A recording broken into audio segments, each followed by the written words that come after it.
제가 학생인데 혹시 가능한가요? 네. 학생은 아니라 뭐 초등학생이라도 상관없어요.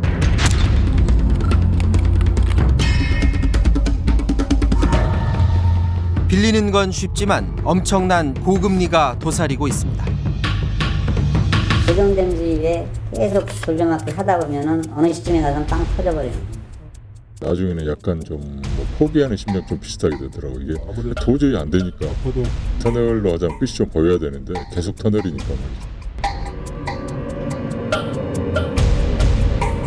그리고 빠져나오기 어려운 사채의 늪으로 빨려 들어갑니다. 너무 무서워요. 사채를 한 사람들은 와서 신문도 안 씻고 들어와서 애들도 있는 데서 입에 담지도 못한 얘기를 하잖아요. 돈을 못 갚는 경우는 이제 저를 유흥업소 이런 데다가 저를 이제 소개를 시켜주는 거예요.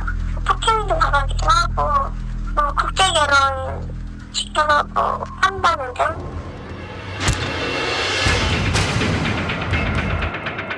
돈도 문제지만 삶 자체가 파탄 상태로 떨어집니다. 기본적으로 이렇게 상환 능력을 잘 고려하지 않고 빌려주는 채권자의 행위를 통칭해서 이건 약탈이다.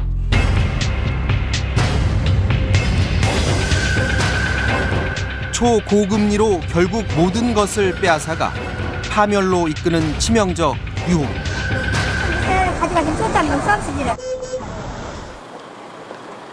거리에서 전단지를 나눠주고 일당으로 근근히 생활하는 50대 김일숙 씨. 7년 전만 하더라도 학원 강사를 하며 어렵지 않게 살았습니다. 얼마죠? 카드비. 하지만 이젠 가족 3명이 단칸 월세방에서 전기장판에 의지해 추위를 견뎌야 하는 신세입니다. 바로 사채와 카드 빚이 화근이었습니다. 친구 빚 3억 원을 보증서 줬던 김 씨는 은행에서 주택압류 경고장이 날아오자 집을 뺏기지 않으려고 5개 카드 대출에 사채까지 썼습니다. 하지만 카드 빚과 사채 5천만 원은 금방 9천만 원으로 늘었고 끝내 집도 빼앗겼습니다. 한 달 이자를 못 냈잖아요. 그럼 그 이자에서 또 이자가 불어나는 거예요. 빚을 갚아야 되잖아요. 그러면은 그 날짜가 되면은 이 카드를 가지고 또 대출을 받아요. 그때 당해보지 않은 사람 몰라요.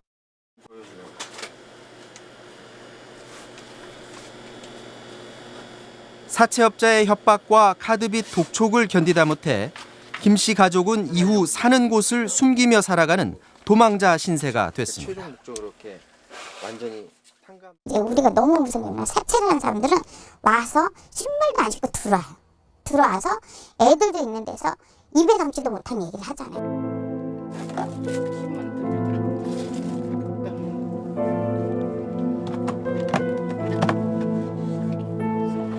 고달픈 삶에 눈물만 흐릅니다. 도둑질만 안 하고 어디 가서 자식이 있으니까 나쁜 짓만 안 해봤지 다른 데 가서 뭐 할 수 있는 건 다 해본 거예요. 그런데도 이걸 헤어나올 방법을 못 찾으시나요? 그렇죠. 내는 수제비를 너무 많이 먹고 수제비를 안 먹어요. 그러니까 뭐 우리 집 생각했을 때 이렇게 힘들 줄 누가 알았었어요.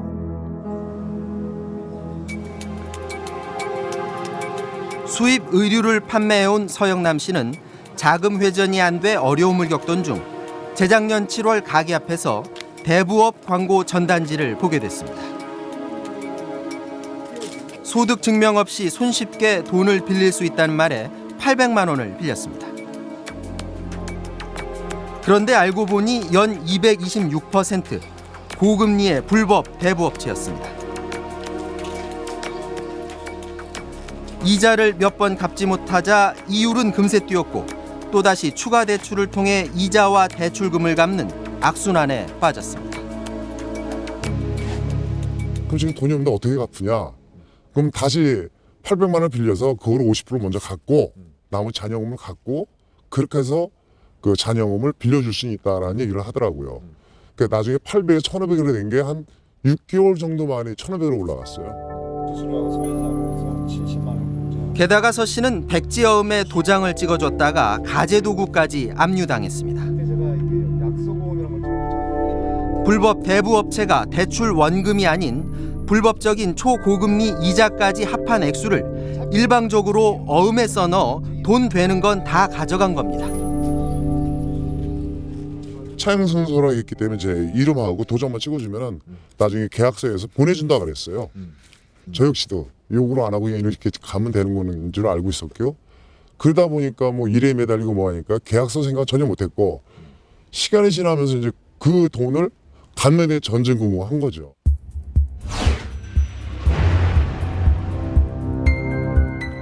실제로 수많은 불법 대부, 사채 피해자들은 이처럼 계약 당시 금액란에 돈 액수를 써넣지 않고 계약합니다.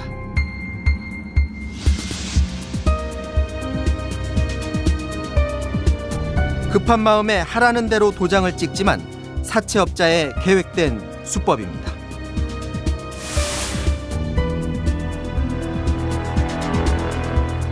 고금리 대출과 사채까지 손을 댔다 궁지에 몰린 사람들은 끝내 해서는 안 될 선택을 하기도 합니다.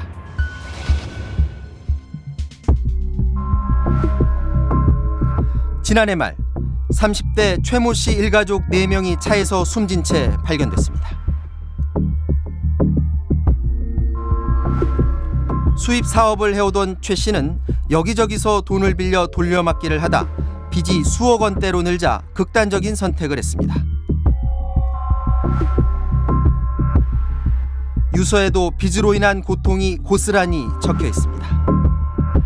유서 내용에 그런 채무 관련된 그런 내용이 있는 걸로 봐서 그 빚이라고 하는 그런 그 채무로 인한 그 심리적 압박이 상당히 심하지 않았었나. 그 40일 무이자라고 이렇게 선전을 해놓고 실제 이렇게 받고 나면은 그 소비자는 즉히 이렇게 40일 무이자를 혜택받는 분들은 상당히 적다는 겁니다. 빚을 감당하지 못해 이자와 채무 변제 기간을 조정해달라며 개인 워크아웃을 신청한 채무 불이행자들이 지난해 100만 명을 넘어섰습니다. 2002년 개인 워크아웃 제도가 시행된 지 9년 만입니다. 이들의 공통점은 대개 시작이 신용카드 대출이라는 점입니다. 제시하는 금액은 커지잖아요. 네 군데 되다 보니까. 근데 생활이 안 되니까 나도 저희가 이제 그 납입하다가 포기를 해버린 거죠. 조정이 그때 만약에 그쪽에서 네 군데서 조정을 해줬으면은 불화라도 갚았을 텐데 그게 안 되더라고. 그래서 처음에는 좀 낮았었죠. 20%도 안 됐었죠. 근데 그게 조금씩 이제 연체가 되니까 그것도 신용이 계속 안 좋아지는 거죠, 카드사에서. 그래서 이율이 자꾸 높아지더라고요. 최고 이율까지 이제 가더라고요. 쉽게 빌린 카드 대출. 하지만 연체율이 연 30%에 육박해 대부업체 대출이나 사채로 이어지곤 합니다. 처음에는 우선 급하게 메꿔야 되니까 그런 것 저런 것들이 생각에 있죠. 그러다 보니까 얽히고 설키고. 고금리 대출에 늪에 빠지면 끝내 헤어나오지 못하게 됩니다. 이제 그게 누적이 되니까 부담이 되니까 나중에는 약간 좀 뭐 포기하는 심정 좀 비슷하게 되더라고. 이게 도저히 안 되니까 터널로 하자면 끝이 좀 보여야 되는데 계속 터널이니까 말이죠. 신용등급 7등급 이하 저신용자 가운데 빚을 얻어 빚을 막는 이른바 돌려막기를 하는 사람들만 100만 명으로 추산됩니다. 고율의 이자를 얻어서 채무를 얻어서 다시 그 채무를 정리를 하다 보니까 또 다음에 결제해야 되는 또 그만큼 원금과 이자를 또 다시 이렇게 메꾸고 그것을 계속적으로 돌려막기를 하게 되면은 한 200만 원이라고 하면은 한 1년 정도 되면은 한 5배가 뛰는 한 1,000만 원 정도 되는 그런 빚이 높게 이렇게 생겨나는 거죠. 이런 식의 대출을 가리켜 약탈적 대출이란 신조어까지 생겨났습니다. 갚을 능력을 고려하지 않고 쉽게 돈을 빌려주는 대신 과도한 고금리를 물려 이자와 연체 이자 명목으로 결국 재산을 털어가는 것입니다.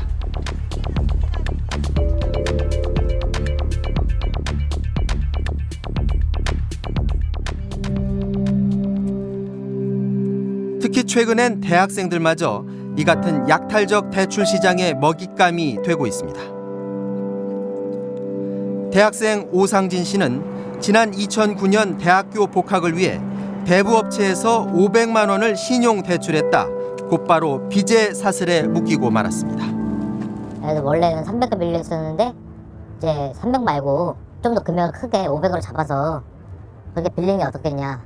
300을 빌리는 거 한 번 빌리는 거나 500 빌려서 한 번 빌리는 거 더 비슷하다고. 연체가 뭐 이자 같은 경우는 크게 다를 것도 없고.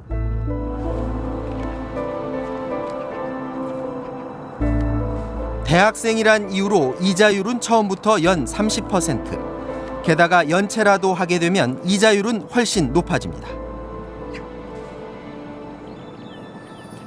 오 씨도 이자를 제때 못 내게 되면서 다른 대부업체들의 대출로 돌려막기를 하다 500만 원이었던 빚이 순식간에 3천만 원으로 늘었습니다.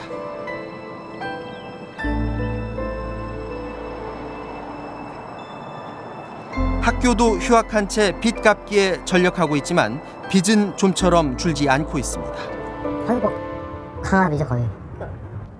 그리고 어머니는 그런 거 알고 계시냐고. 그런 관계 알고 계시냐고.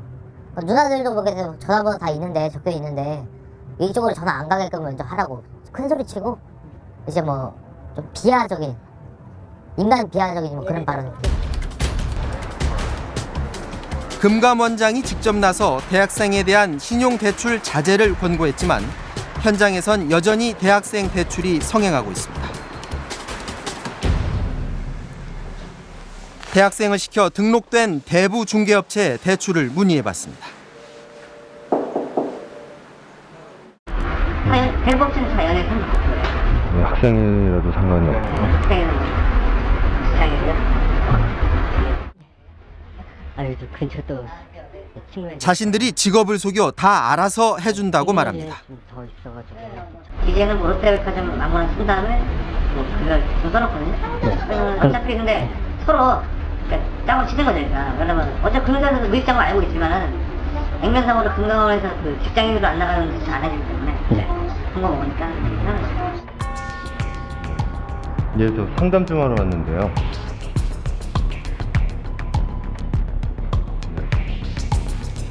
저축은행도 사정은 마찬가지입니다. 선생님 다녀왔어요. 학생이신 거세요? 예. 같은 경우는 최저금리로 적용을 받으셔도 월 2%대라 해서 아니면 3%대로 넘어가시기 때문에 연금리 받으실 때는 24%에서 30%까지 넘어가죠. 법적으로 문제없다며 빚 갚을 능력이 떨어지는 대학생들을 고금리 빚의 굴레에 가둬놓고 있는 겁니다. 불법도 성행합니다. 한 등록 대부업체입니다. 얼마 정도 하죠, 이 이자가? 15일에 300 같으면 9만 원. 한 달에 6%. 한 달에 6%요? 내가 비싸게 해. 제가 신규대출 같은 경우는 저희가 이자율 월 6%, 연 72%로 법정 상한선인 연 39%를 훨씬 뛰어넘는 불법입니다. 뭐 정부에서 뭐 3% 받아라고 뭐 3.몇% 받아라고 우리 그거 받아 장사 못. 솔직히 말해서. 자, 광고 나가야지. 직원들 밖에 나가서 일하고 있지. 임대료 나가지. 또 뭐 여기 뭐 운영비 나가지. 직원들 월급 나가지. 마이너스야. 3% 받았고 우리 장사 아예 못 해. 넘쳐나는 대출 광고 전단지, 수시로 걸려오는 휴대전화 대출 권유 메시지. 누구나 손쉽게 돈을 빌릴 수 있는 대출의 천국 같은 현실. 하지만 회생에 도움을 주기보다는 파멸의 구렁텅이로 몰아넣는다면 악마의 속삭임이 따로 없습니다. 월 급여는 얼마 정도 되세요, 고객님 혹시? 네, 사실은 최근에 직장 그만두고 잠깐 쉬고 있거든요. 아, 그래요? 그러면 고객님 일반 전화기를요, 사무실 아시는데 혹시 없으세요? 왜냐면 그 사무실 있는 데나 아무 데나 있으시면 저희들이 카드만 하면은 대출은 나가시거든요.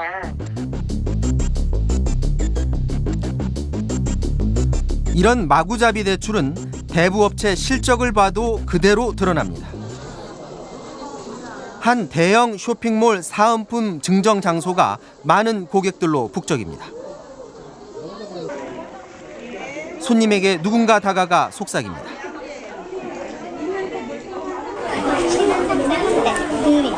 그중에 없는 거.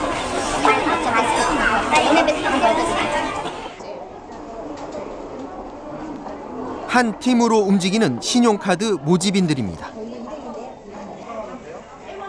사은품 증정은 미끼인 셈입니다.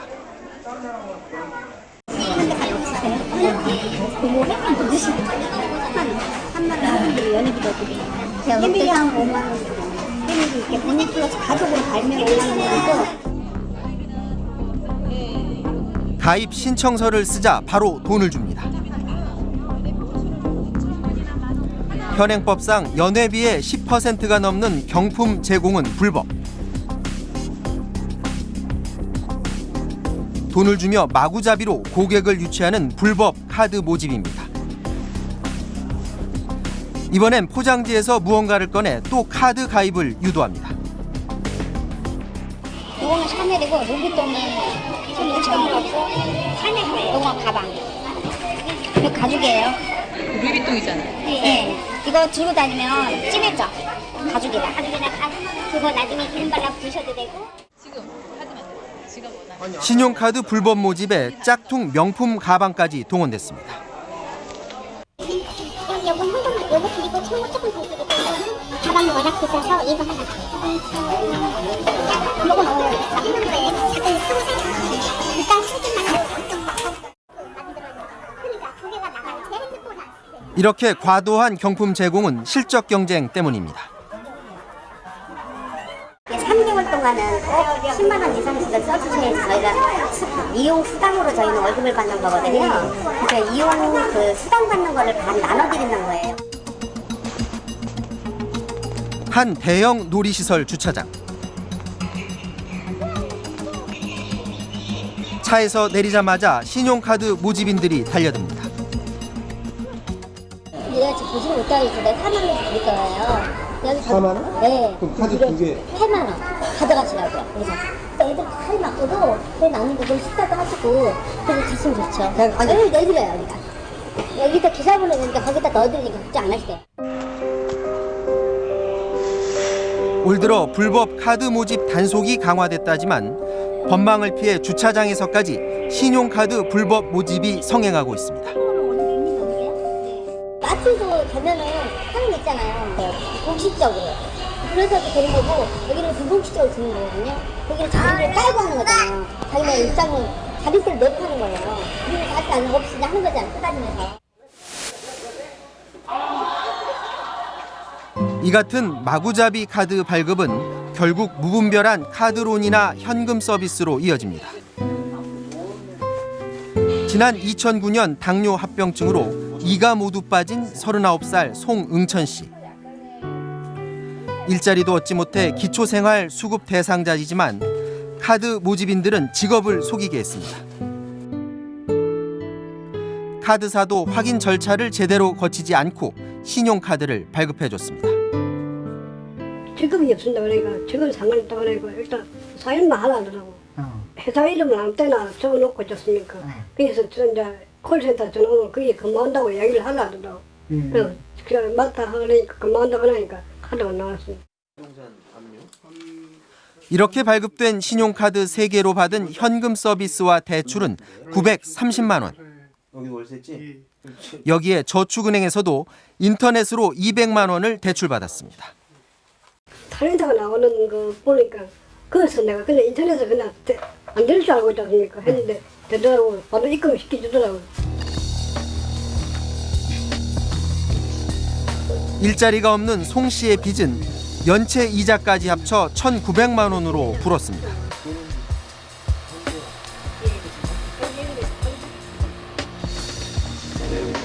한 달 수입이 정부 지원금 45만 원이 전부인 송 씨는 빚 때문에 이젠 외부와 연락을 끊고 사는 인생이 됐습니다.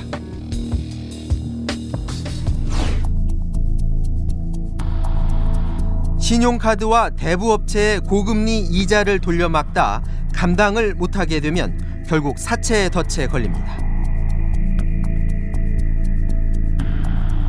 사채업자에게 전화를 걸어봤습니다.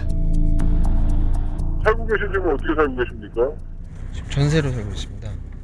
우리는 저희가 계약서를 보관하는데 가능하겠습니까? 그러면 300이면 얼마예요? 시간 제일 늦은 게 일주일에 27만 원이에요. 일주일에 27만 원이면 기간이 총 얼마예요? 100일이요. 실제로 수수료 30만 원에 연이율 275%짜리 고금리 사채이지만 이 말을 듣고 이걸 알아채는 사람은 거의 없습니다.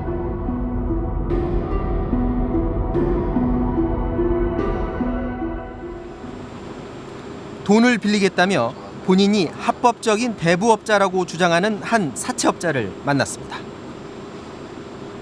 직장인들은 대출이 뭐 100만원에서 150만 원 정도밖에 안 나가요. 특별했더니 그렇게밖에 나갈 수가 없습니다. 이자는 얼마나 되나요? 이자요?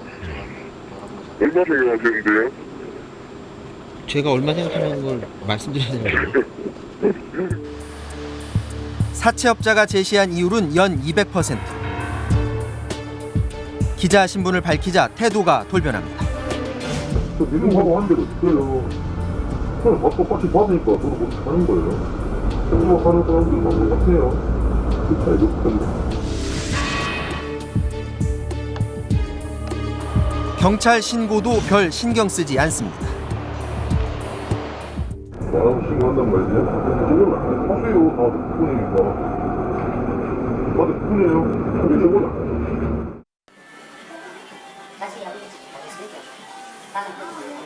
안 해요. 또 다른 사채업자.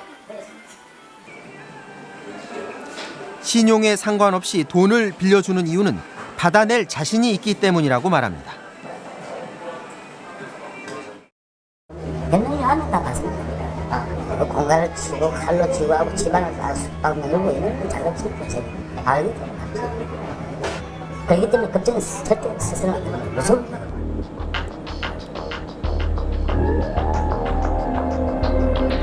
이 사채업자는 이 금융권의 괴롭힘 독촉 전화가 자신들보다 더 악질적이라고 주장합니다.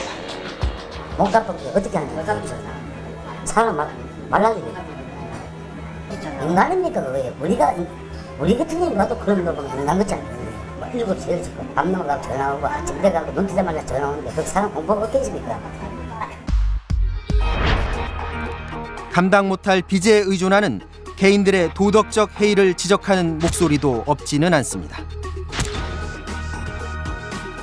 그러나 오히려 회생 의지를 무참하게 짓밟는 초고금리 대출 구조가 이들을 빚더미로 내몰았습니다.